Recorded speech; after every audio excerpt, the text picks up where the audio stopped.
tá, o que nós vamos fazer hoje?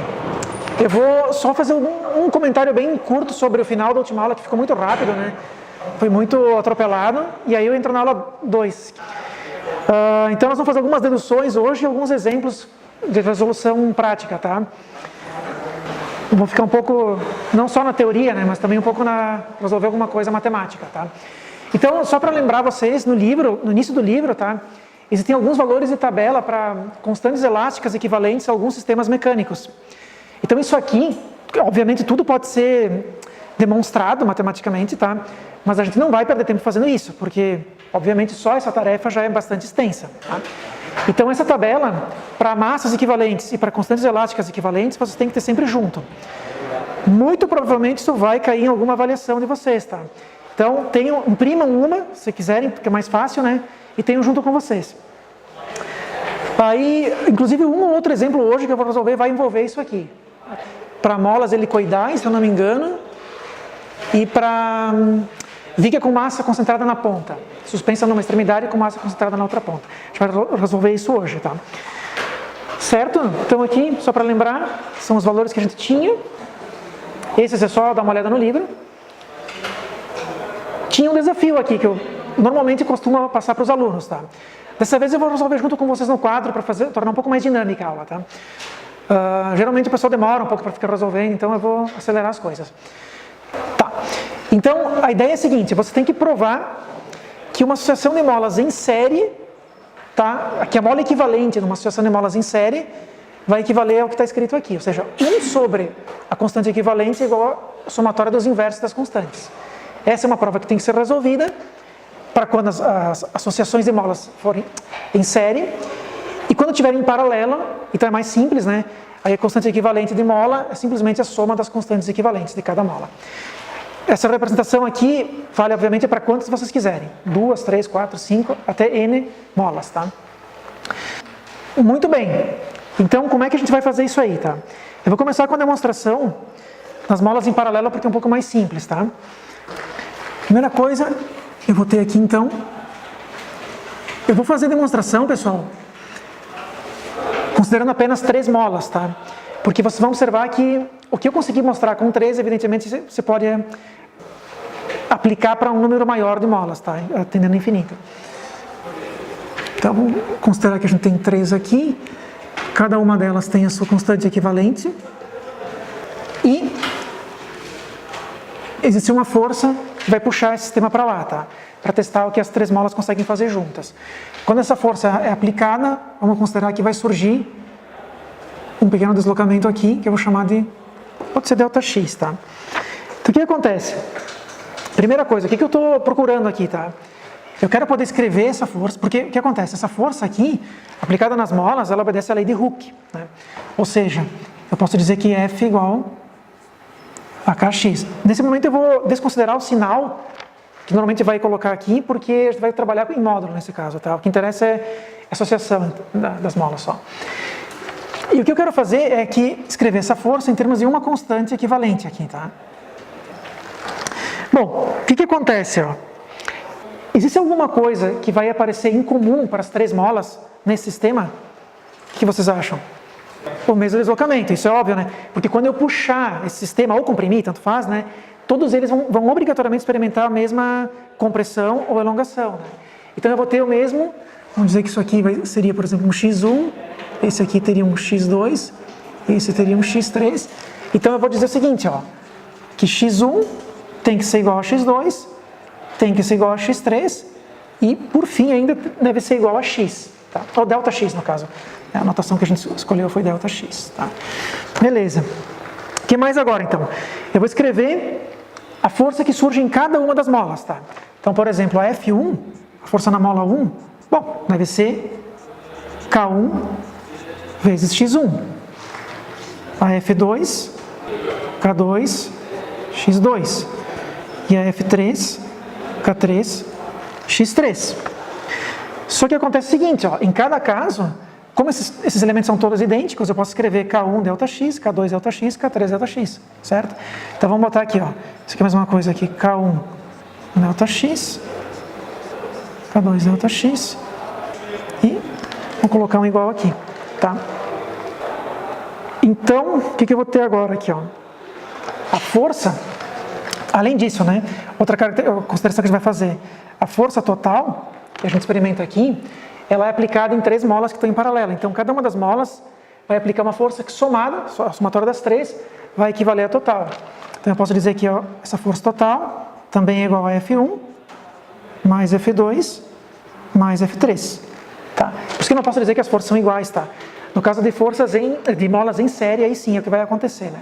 Nós vamos ter as forças idênticas em cada mola, tá? Bom, e agora o que eu posso fazer, pessoal? Bom, vamos escrever então essa expressão, substituindo cada uma das forças por isso aqui e a equivalência por isso aqui. É só isso, tá? Então, vamos ver se a gente consegue colocar aqui, né? Eu vou ter como força constante equivalente vezes ΔX e vai ser igual a esses caras aqui. Eu vou colocar em evidência já o ΔX, tá? Então, ΔX, e aí vou somar esses 3 aqui. Certo? E aí, a gente simplifica e está demonstrada. Claro que essa demonstração foi feita para 3 molas, mas se vocês prestarem um pouco de atenção, é fácil notar que isso aqui valeria para mais, né? Se eu fizesse com 4 ou 5, a ideia é a mesma, tá? Então, o que a gente pode dizer é que para molas em paralelo, o K equivalente é igual ao somatório das constantes elásticas das molas que estiverem associadas. E agora, vamos ver como é que fica em série, então, esse caso aqui, né?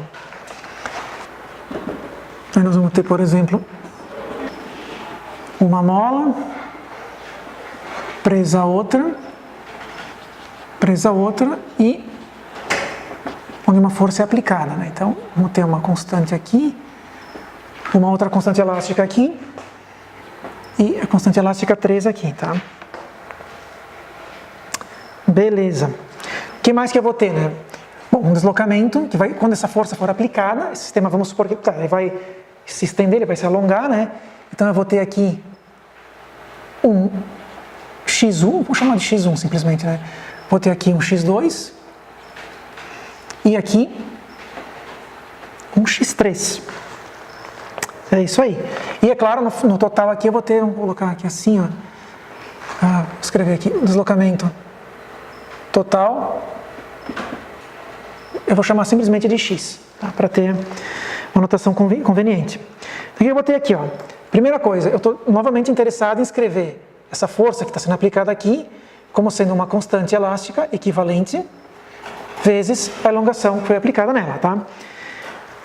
Muito bem. Só que além disso, o que a gente pode considerar agora como primeira observação, né? Esses x1 mais x2 mais x3 equivale ao x. Então isso aqui também pode ser escrito assim, ó. x1 mais x2 mais x3, todos multiplicando a constante equivalente. Certo. O que mais a gente pode escrever aqui ainda? A força em cada mola, né? Isso também é possível de fazer, né? E, bom, a força 1 seria igual a K1 x1. E por sua vez, a 2 vai ser K2 x2 e a 3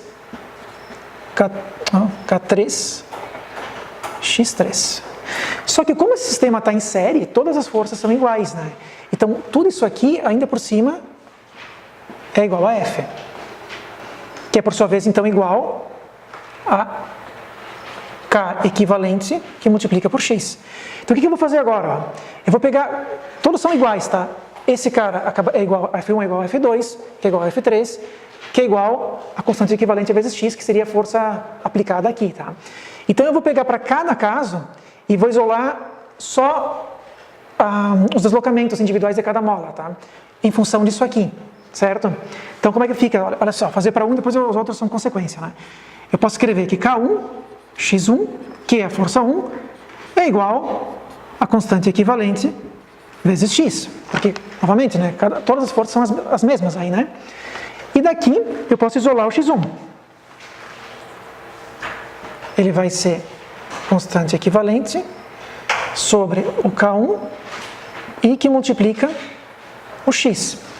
Só que da mesma forma que eu fiz isso aqui, ó, eu também posso estender esse raciocínio para as outras, né? Então nós vamos ter ainda x2, que é igual a constante equivalente, vezes x sobre K2, e ainda, por fim, x3, que é a constante equivalente vezes x sobre K3. Muito bem. E agora o que a gente pode fazer ainda? Olha, o que vocês fariam agora, né? Como a gente tem que... Tem uma forma mais fácil de fazer. Olha só, a gente sabe que x1 mais x2 mais x3 é igual a x, né? Concordam comigo? É óbvio, né? Claro, eu vou colocar o x1 dessa forma aqui, o 2 aqui e o 3 aqui. Bem mais rápido, dá uma olhada como é que vai ficar, então, ó. Eu vou ver se cabe tudo aqui embaixo, né? Então vai ser K equivalente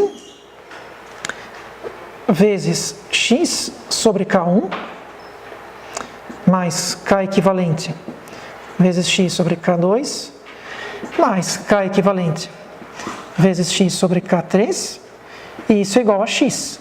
O que vai acontecer aqui então, pessoal? É bem fácil agora, né? A gente vai cortar o x e o K equivalente é um elemento em evidência aqui, né? Ele aparece em todos os termos, né? Então eu poderia escrever isso aqui como sendo K equivalente vezes 1 sobre K1 mais 1 sobre K2 mais 1 sobre K3.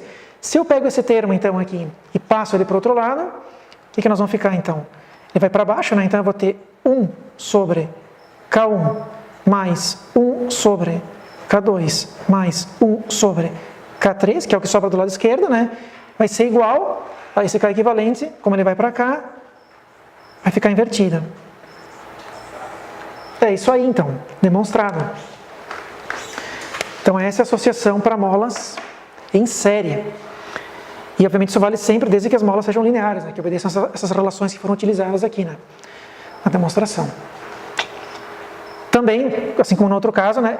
A gente fez para 3, mas isso aqui vale para um número qualquer de molas, né? Então a partir de hoje, toda vez que vocês se depararem com situações em que associam-se molas ou em série ou em paralelo, vocês sabem como fazer, como proceder, sabem por que funciona dessa forma, né? Então tá. Certo, pessoal. Então assim, da aula número 1, o conteúdo vai até aqui, tá? Demonstração feita então. Vamos partir agora para a próxima aula. O que nós vamos ver hoje então aqui, ó? Constante equivalente, tá? Então como é que a gente obtém a constante equivalente em alguns casos? Aqui a gente já viu para 2 casos bem simples, que são associações de molas, né? Série e paralelo. Depois elementos de massa ou inércia, movimento harmônico e por fim elementos de amortecimento. É uma breve introdução ao amortecimento, tá? A gente vai ver com muito mais profundidade em algumas semanas à frente esse conteúdo, tá? Então, como eu falei para vocês, aquela tabela com algumas constantes equivalentes de mola, de massa, vão ser usadas periodicamente, tá? E aqui está a primeira situação em que vai aparecer isso. É um exemplo bem simples de resolver, tá? Então, o que acontece? A gente tem aqui, ó, um vagão ferroviário de carga, tá? Ele tem 3 molas em paralelo. Então, já vamos ter que lembrar como é que funciona a situação em paralelo, né? São molas helicoidais, fabricadas em aço. A gente tem aqui o módulo de elasticidade, dado, né? 80 vezes 10 na 9 Newton por metro quadrado. E cada mola possui 5 espiras, com diâmetro médio de 20 centímetros e diâmetro de arame que constitui a espira de 2 centímetros. Então, quer dizer, todos os dados que especificam perfeitamente a mola e o sistema como ele está constituído estão dados no problema, tá? Estão fornecidos no problema. O que a gente quer saber, então, aqui? Determinar uma constante elástica equivalente. É um valor numérico nesse caso, tá? Quanto vale, evidentemente nesse caso a resposta vai ser dada em Newton por metro, né? Então, quanto vale a constante elástica equivalente nesse sistema? Então, o que nós vamos fazer aqui, pessoal? Primeira questão, primeiro passo é determinar uma expressão pronta de forma que nos permita calcular uma constante elástica equivalente para uma mola helicoidal, baseada no arame, no número de voltas, né, no diâmetro da espira, tá? Então, a constante, eu vou escrever aqui agora. Como é que fica a expressão, pessoal? Alguém tem ela aí? Constante elástica equivalente para uma mola, para um sistema helicoidal, né? Eu vou escrever aqui, tá? Olha só. E depois vamos ver quem é quem aqui, cada elemento, né? É isso aqui, então, tá? O que acontece, ó? Eu tenho um sistema de um vagão ferroviário, tá? Ele tem 3 molas em paralelo. A mola é feita de um arame enrolado, uma espira, tá? E eu quero determinar qual é a constante elástica equivalente desse sistema. O que é esse sistema? São 3 molas que tem um formato helicoidal, do qual a gente sabe qual é o material que é feita, sabe qual é a espessura do arame e sabe qual é o diâmetro da espira. Então, como é que a primeira pergunta seria, qual é a expressão que me permite calcular uma constante elástica para uma mola desse tipo, baseada nas características físicas dela? Isso é uma expressão pronta já, tá? E a expressão é essa aqui.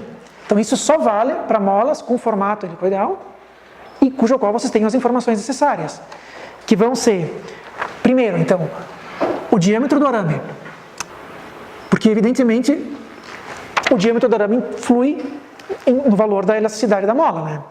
O que mais que vai influir? O diâmetro da espira. Então, esse é o D maiúsculo. Então, o diâmetro da espira.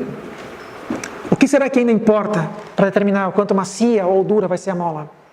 Bom, está aqui, né? Mas é o número de voltas, obviamente, né? Quanto mais voltas isso vai afetar, né? Então, é o N, o número de espiras. Ou voltas ou espiras, né? Então, o número de espiras. Essas informações estão todas dadas no problema, tá? Você não tem que deduzir isso, certo? E por fim, o G, que é o módulo de elasticidade transversal. Módulo de elasticidade transversal. Beleza. Então é bem simples, na verdade, esse problema, né, pessoal? Porque basta eu fazer uso dos valores numéricos que eu tenho aqui, tá? Para cada uma dessas informações que são necessárias para o cálculo da constante elástica e fazer o cálculo. Tá? É simplesmente isso, né? Então, nesse caso, bom, claro, só tem um detalhe, né? Isso de certa forma bem simples, mas é importante ressaltar. Isso que eu vou fazer aqui vai valer para uma mola, né? Mas como a gente possui 3 molas em paralelo, então eu vou ter que fazer vezes 3 o valor que eu tenho, porque seria a soma das 3, né? É a única diferença, o único detalhe que eu tenho que prestar atenção, tá? Então nós vamos ficar aqui com 80 vezes 10 na 9. Todas as unidades de medida estão no sistema internacional já, também tem esse detalhe. Então, aqui não é necessário converter nada, tá? Então 80 vezes 10 na 9. Eu vou colocar 100 as unidades aqui, fica mais fácil, tá?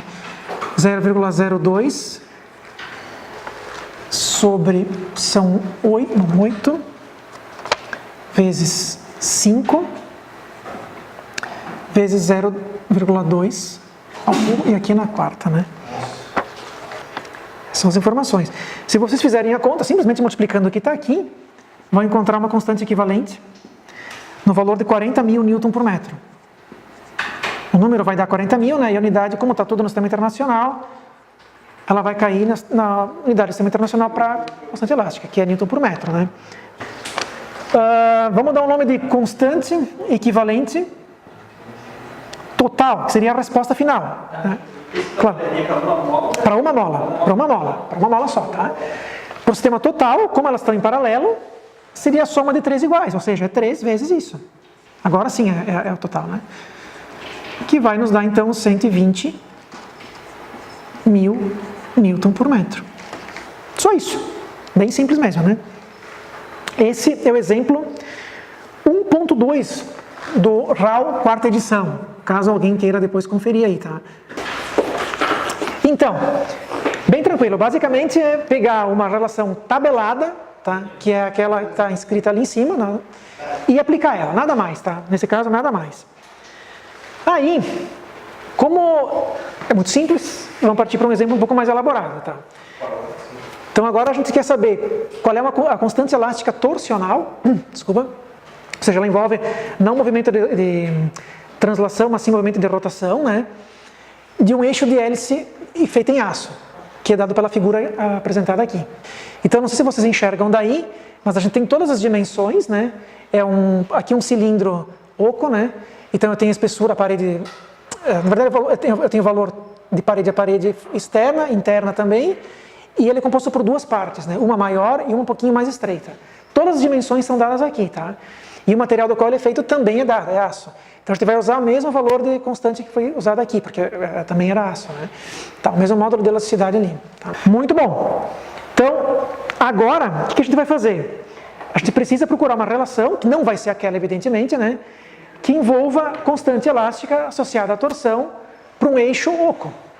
Então procurem na tabela, quem tem ela aí, e vejam se vocês conseguem me encontrar rapidinho qual é essa relação. É um eixo oco sob torção. Vamos lá então, peraí. Me digam aí. Como é que fica então a expressão? I vezes G. Tá. Sobre um Kzinho, não sei. Pi vezes G sobre um K? Não, é 32L, eu acho. É isso, né? Ah, perdão. É porque isso é uma coisa que vocês precisam consertar no livro, tá? Aquele K, na verdade, pro caso do eixo oco, ele é sempre 32L, tá? Eu vou explicar melhor o que é isso aqui, mas... Ele vai ser 32, então... L é o comprimento do eixo, tá? Comprimento do eixo sob torção, né? E em cima, o que tem aqui? Diâmetro externo na quarta menos diâmetro interno na quarta. É isso? Beleza. Então, só para vocês terem uma ideia, antes disso ainda, tá? A gente pode pensar que a constante equivalente nesse caso, ela é o módulo de elasticidade vezes o momento de inércia polar sobre o comprimento, tá? O comprimento no caso do eixo que a gente está calculando. É o momento de inércia polar que vai dar o que está faltando aqui, tá? Esse diâmetro na quarta menos diâmetro interno na quarta vezes π sobre 32 é o momento de inércia polar nesse caso, tá? Só que quando for, obviamente, um eixo oco, vai ser sempre assim. Então vocês podem já arrumar no livro, é sempre dessa forma, tá? E aí, o que nós vamos fazer aqui? Como eu tenho dois eixos visivelmente diferentes, esse maior e esse menor, eu vou ter que fazer para os dois casos, tá? Para um, porque ele tem um comprimento diferente, ele vai ter diâmetros diferentes, né? Calculo e anoto. Depois eu vou fazer para o outro, calculo e anoto. E aí, eu vou tratar cada um deles como se fosse uma mola, né? E aí você tem que pensar, se fossem duas molas, ou se eu tratar como sendo duas molas, que tipo de associação elas devem ter aqui? Porque essa associação vai dar a resposta final. Em série. Nesse caso é visivelmente em série, né? Se isso aqui fosse tratado como uma mola, e esse também, a ligação entre elas, a associação, na verdade, entre elas, é em série, tá? Então, vamos fazer o seguinte, ó. Eu vou chamar, como aqui é o ponto 1, e esse é o ponto 2, e esse é o ponto 3, eu vou primeiro fazer o cálculo para uma constante equivalente para o segmento 1, 2, tá? Que é o maior. Então, vamos lá. Constante equivalente para o segmento 1, 2. Bom, isso aqui, na verdade, vai ser igual para todo mundo, tá? Vamos ver quem vai mudar aqui depois, né? Aliás, eu vou já escrever o valor do G aqui, então. Então, como o material é aço, é o mesmo valor de antes, né? 80 vezes 10 na 9, vezes... Aí o diâmetro que eu tenho aqui, pessoal, é 0,3 metros, o externo. E o interno, se vocês conseguem enxergar, mas é 0,2, tá? É isso aí. E o comprimento do eixo é de 2 metros. Também, nesse caso, todas as unidades já estão no sistema internacional, então não precisa fazer nenhum tipo de conversão, tá? Por isso que eu não vou escrevê-las aqui, certo? Fazendo a conta, nada demais mesmo nesse caso, tá? Eu vou ficar com... Eu tenho aqui 25, você dar uma confirmada para mim, mas é 25,525 vezes 10 na 6 Newton vezes metro por radiano. Tá? Quando a gente estiver tratando de constante equivalente de torção, a unidade padrão é Newton vezes metro por radiano, não é Newton por metro, tá? Lembrem disso, certo? Se vocês quiserem ter uma explicação bem simples do porquê que a unidade é essa, é só pensar o seguinte, ó, o análogo na rotação para a lei de Hooke fica assim, ó, então vou botar aqui, ó, análogo da lei de Hooke, tá, fica assim, ó, é o torque que é igual a constante equivalente vezes o ângulo de torção. É dessa forma que a gente expressa, tá? Em vez de força igual a Kx, a gente vai expressar torque igual a constante elástica, vezes o ângulo, né? Então, o que acontece? Para ter certeza que a unidade de medida está correta, né? O torque é medido em Newton vezes metro, né? Então, eu tenho aqui Newton vezes metro. E esse cara aqui é medido em radiana. Então, radiana. Bom, para isso aqui ficar igual a isso, eu preciso ter Newton vezes metro dividido por radiana. Concordam? Aí eu tenho a igualdade satisfeita, então realmente a unidade é essa, tá? Se a gente fizer o mesmo procedimento agora para a segunda parte, né, para o segmento 2, 3, então o que vai ficar aqui, ó? 2, 3. Bom, eu vou ter então, o início é igual, né? Π vezes 80 vezes 10 na 9 sobre 32. Vamos colocar já agora, são 3 metros de comprimento, né? E os diâmetros, aí eu tenho aqui 0,25 na quarta, menos 0,15 na quarta. É isso aí, fica meio feio, mas dá para entender, né? Fazendo a conta aqui, devemos chegar a 8,901 vezes 10 na 6. Mesma unidade, né? Newton vezes metro por radiano. E agora eu tenho que juntar as duas, porque afinal de contas eu quero a constante equivalente, né? Como a ligação é em série, a gente vai ter que fazer a soma dos inversos. Bom, também vamos fazer um pouco mais rápido, né, pessoal? Como são apenas 2 molas, a gente pode pegar uma expressão pronta já por causa de 2, né? Que é a multiplicação das duas no denominador e a soma no numerador, né? Como vale para qualquer caso em paralelo quando só são 2 elementos, né? Então, a gente vai dizer o seguinte, ó, a constante equivalente total, a resposta final do problema, né, vai ser igual ao K equivalente 1, 2, vezes o K equivalente 2, 3, sobre a soma deles. Então, K equivalente 1, 2, mais 1, 2, 3. E aí é só pegar os valores numéricos que a gente tem, né? Pegar esse cara aqui e fazer a conta, tá? Sem mistério nenhum. 3 valores seriam como? Aí é um pouco mais chato de fazer, então, provavelmente não vai valer a pena fazer assim. Isso aqui vem da resolução do mínimo múltiplo comum. Sinceramente eu não aconselho, quando for mais de 2 não vale a pena fazer assim, tá? Só vale a pena por ser mais simples, mais rápido, quando tem 2 elementos, né? Quando forem 3, 4 ou mais, somem os inversos mesmo, né? Façam a soma do inverso e depois invertam a resposta. É bem mais fácil, tá? Isso aqui deve dar então 6,5, 6,6, vamos arredondar aqui para 6,6 vezes 10 na 6, Newton vezes metro por radiano. Sempre precisa ficar menor, né? Sempre, né, pessoal? Se não ficar menor, tá errado. Porque como qualquer associação cuja a gente tem a soma dos inversos, a resposta sempre é menor que o menor dos associados, né? Por exemplo, quando você trabalha com resistores em eletrônica, né, é o mesmo raciocínio, né? A resistência equivalente sempre é menor que o menor resistor. Então aqui é a mesma coisa. Conseguiram entender? Sem muito mistério, né? Basicamente pegar a equação de tabela, aplicar e só se dar conta que a associação entre os dois existe e é em série. É só isso, nada mais, né? Então, como estava muito devagarinho, nós vamos dar uma acelerada agora. Tá?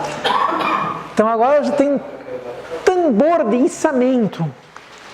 Então eu quero que a gente, na verdade, a ideia desse exercício é determinar uma constante equivalente para um sistema um pouquinho mais complexo, tá? Ele é composto de uma viga fixa numa extremidade e na outra existe um cabo, onde no fim desse cabo tem uma carga, uma massa, tá?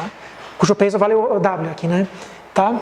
Então, é bem claro para nós que existem 2 elementos distintos aqui, tá? Uma viga e um cabo. E a associação entre eles, se eu considerar cada um como sendo uma mola, né, tentar simbolizar ele por uma mola e encontrar a constante elástica, essa que é a ideia, né? A forma como eles vão estar associados também é meio que clara aqui, né? Qual seria? Série ou paralelo? Nesse caso. Se isso aqui puder ser considerado uma mola, né? E esse aqui for outra.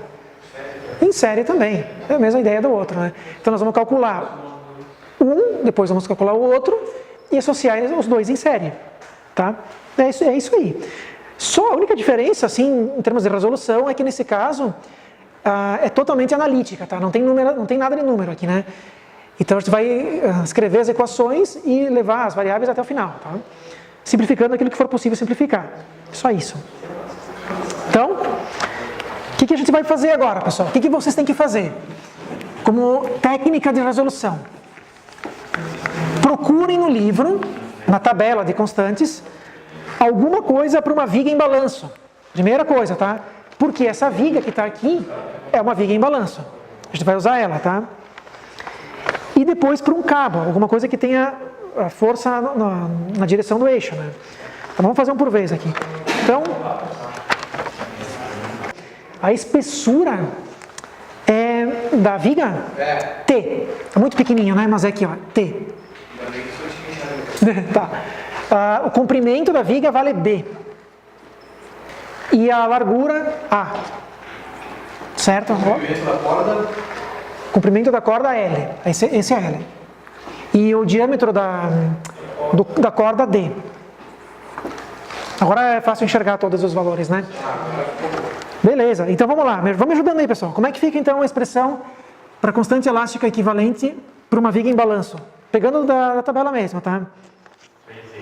3 I sobre B ao cubo? Bom, o que é cada elemento aqui então? Vocês me ajudem a lembrar. O primeiro mais fácil, né? O que é o E aqui? O que ele significa nesse... Então, é o módulo de Young, né? Mas ele tem a ver com a elasticidade do material, claro, né? Então, módulo de Young. Também o valor tabelado, nós vamos pegar... Isso aqui é feito de aço, eu acho que é aço, né? Então, tudo de aço aqui, ó. Então, nós vamos pegar esse valor e usar. Se bem que, claro, nesse caso aqui não, porque a resposta vai ser toda analítica, né? Então, eu vou levar o E até o fim. Mas só para saber quem é quem, né? Então, o E é o módulo de Young, está associado à elasticidade do material. E o I, pessoal? O que é o I, nesse caso aqui? É o momento de área. Então, é o momento de inércia de área. Tá? Aí, no caso no qual a gente tem, então, a nossa figura, a nossa viga, no caso, né, é um retângulo que tem espessura T, largura A e comprimento B, o módulo, o momento de inércia de área vai ficar AT ao cubo sobre 12, né? Isso também, pessoal, é óbvio que dá para demonstrar, né? Para fazer através de cálculo integral, mas não é a ideia aqui, tá? Porque vocês imaginem se cada detalhe tiver que ser demonstrado, a gente não consegue, é impossível avançar, né? Então, tudo que já foi visto numa disciplina anterior, eu vou usar e considerar que vocês saibam, tá? Então, beleza, mas tudo bem, também, como não é necessária demonstração, vocês podem pegar de tabela esse valor aqui, tá? Show, então vamos lá. Como é que fica, então, aqui, ó? A constante, eu vou chamar da viga, nesse caso, tá? Que é o que eu estou fazendo. Vai ser, então, 3 e A T ao cubo sobre 12 B ao cubo. É isso aí, né? E esse cara aqui dá para simplificar minimamente, é só aqui, né? Então é isso aí, ó. Tá, para a viga. Só isso, ó. Para o cabo, pessoal, como é que a gente vai ficar aqui, então? Vamos chamar de KB aqui, ó. Constante equivalente do cabo. Vai ser a área, secção transversal do cabo. Como é circular, também vai ser bem fácil de calcular, né? O módulo de elasticidade, aqui, o módulo de 1, né? E comprimento do cabo, né? Super tranquilo, então. A única coisa que vale a pena trocar aqui, isso aqui é a mesma coisa aqui, πr ao quadrado E sobre L, só que a gente vai usar a informação que foi dada, que é o diâmetro, e não o raio, né? Então isso aqui na verdade vai ficar π d ao quadrado sobre E vezes E sobre 4L. Só isso, né? Que vale a pena mostrar aqui, tá? Então, em vez de escrever em termos do raio, vamos escrever em termos do diâmetro. Aí, como o diâmetro dobro do raio, vai ficar dessa forma aqui. Então, pronta para a viga, pronta para o cabo, o que a gente faz agora? Une os dois, né? Através de uma associação em série. Então, vamos multiplicar os dois em cima e dividir pela soma dos dois. Ou, claro, se vocês quiserem fazer a conta da forma mais básica, que é 1 sobre a resposta igual a 1 sobre... Também dá, vai dar a mesma coisa, né? Vai dar igual. Então, onde é que a gente estava aqui? Ó? Vamos lá. A constante equivalente vai ser igual, então, ao KV vezes o KB sobre a soma deles. E aí tem um pequeno esforço de álgebra para tentar encontrar uma resposta mais elegante, né, pessoal? Mas aí é um esforço que vocês podem brincar quando tiverem um tempo disponível aí, né? Porque o que vai acontecer aqui, ó? Eu vou ter então A, E, T ao cubo sobre 4B ao cubo, π, D ao quadrado, E sobre 4L e a soma dos dois. Bom, claro, né, é possível chegar a uma resposta muito melhor, muito mais bonita do que essa, né, muito mais elegante, mas eu não vou fazer aqui porque acredito que todos consigam fazer isso em casa depois, né, tá? E essa já é uma resposta aceitável também, né? Tranquila? Conseguiram entender até aqui? Basicamente, essa primeira parte é bem simples mesmo, pessoal. É só saber qual é a constante equivalente correta e como, se for o caso de ter mais de uma mola, elas estão associadas. É só isso, basicamente só isso. Aí, esse aqui, só para, eu acabei não escrevendo, né? Esse é o exemplo 1.4 do livro, tá? Esse que a gente acabou de fazer agora. Bom, está aqui, né? Então, 1.4. Se nós seguirmos a sequência do livro, tá? Então teria um exemplo um pouquinho mais complexo. Esse demora um pouco mais de tempo. E eu vou deixar que vocês tentem fazer em casa. E se não conseguirem, aí eu resolvo amanhã, tá? Com vocês. Se conseguirem fazer, melhor. Nesse caso, a gente vai ter vamos dizer, dois corpos, né? Um é uma viga e outro é um cabo, tá? E eles estão interligados aqui, por um peso na ponta. Tem um ângulo de inclinação, é um pouquinho mais complicado, né? E cada um deles vai ser pensado como se fosse uma mola, tá? E eles estão evidentemente associados, né? Porque a constante elástica total depende dos dois. Só que nesse caso, é um pouquinho mais complexo, porque vocês não conseguem imaginar diretamente uma ligação em série ou paralelo aqui. Não dá para fazer isso. Então, a forma mais simples de resolver esse problema, para encontrar a constante equivalente, é fazer em termos de energia. Energia.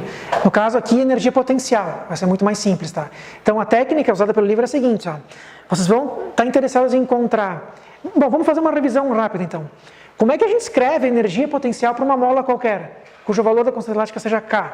Como é que a gente escreve a energia potencial para uma mola? Qual é a expressão geral? Kx ao quadrado sobre 2. Então, Kx ao quadrado sobre 2. O que a gente vai fazer aqui é o seguinte, o que vocês vão fazer amanhã ou hoje, depois da aula, tá? É escrever uma expressão para a energia total do sistema através de uma única constante elástica. Essa vai ser chamada de K equivalente, é aquilo que vocês querem encontrar, tá? E o X vai simbolizar um deslocamento aqui, porque essa energia só surge, né? A variação dessa energia só surge quando vocês deslocam uma mola, né? Se vocês não comprimem o Einstein, não tem variação na energia ali, né? Tá? E vocês vão igualar isso aqui à energia potencial que existe em cada uma das duas molas. Só que primeiro vai ter que escrever isso aí, né? Qual é que é a energia numa, qual é que é a energia na outra, tá? É basicamente assim que é feito o problema, tá? Então a gente escreve a energia potencial para uma, pensando como se fosse uma mola, depois para outra, soma as duas e iguala a um caso geral que seria esse aqui. E aí isola o K equivalente. Provavelmente quando vocês fizerem isso deve acontecer, né? Esse X misterioso que apareceu aqui, ele também vai aparecer em cada uma das outras duas expressões, para energia potencial na barra e energia potencial no cabo. Então ele vai acabar sendo cortado de qualquer forma depois, certo? Ele não influencia nisso aqui, né? Evidente, porque a forma como a constante elástica for apresentada aqui não deve depender do quanto a mola é esticada, né, pessoal? Deve depender só do tipo de material que eu tenho e como eles estão acoplados ali, né? Só isso, tá? Então, deem uma olhadinha depois no livro. Esse problema, como eu já falei, ele já está resolvido no livro, tá? Tentem entender o que foi feito ali e caso vocês tenham dúvidas, me perguntem, tá? Mas a técnica da resolução é essa aqui. A gente quer determinar uma constante equivalente no sistema na direção vertical. Ou seja, é um pouquinho mais complicado, porque eu não quero determinar a constante nessa direção aqui, ó. Eu quero determinar nessa direção. Vamos falar de uma forma mais simples, tá? Eu quero saber que valor teria que ter uma mola para que eu pudesse trocar por essas duas e colocar ela na vertical e que a oscilação fosse igual à que ela existe agora. Entenderam? Então, aqui eu tenho uma oscilação, tem uma frequência, tem um resultado final, tá? Do jeito que esse sistema está acoplado. E a oscilação está aqui, porque a massa está aqui, né? Então é esse cara que estaria vibrando, certo? Por causa da elasticidade conferida nesses dois elementos. Mas ele vai estar vibrando aqui, certo? Então eu gostaria de trocar tudo isso aqui por uma única mola na vertical e que fornecesse a mesma oscilação que existe agora. Essa que é a ideia. Então, por exemplo, vocês vão ter que pensar como é que um deslocamento aqui causa um deslocamento aqui. Então tem que usar um pouco de trigonometria, né? Claro, tá? Não é tão difícil assim. Porque a vibração está aqui, mas a mola está aqui. Entenderam? Existe um ângulo acoplando as duas coisas, né? Informações para fazer os cálculos trigonométricos estão todas mais que suficientes, tá? Você tem a distância entre as duas, tem o ângulo aqui, né? Então é fácil de determinar esse ângulo. Não está dado, mas é bem fácil de fazer isso, né? O livro faz de uma forma um pouquinho... Eu não gostei muito, mas vocês podem resolver como quiserem, como se sentirem mais confiantes, tá? Mas confiem em mim, né? Tendo esse comprimento aqui, tendo essa distância e esse ângulo, vocês fazem qualquer coisa, tá? Qualquer informação de ângulo, de comprimento, de altura, vocês conseguem determinar, tá? Certo? É óbvio que a função trigonométrica que deve associar o movimento na diagonal com o movimento na vertical deve ser um seno, né, pessoal? Mas escrevam, peguem um lápis, né, e deem uma pensada ali. Mas vocês provavelmente vão concluir que deve ser um seno, né? Porque eu vou estar pensando aqui num cateto oposto para o ângulo. Claro, né? Eu vou ter que usar esse ângulo aqui para poder fazer isso, né? Mas se eu usar esse ângulo aqui, por exemplo, seria um seno, né? Tá. Ou cosseno de 45, claro. O livro usa cosseno, só que aí ele faz ele pega o complemento angular aqui. Eu prefiro fazer direto aqui, porque é mais simples, né? Tá. Certo?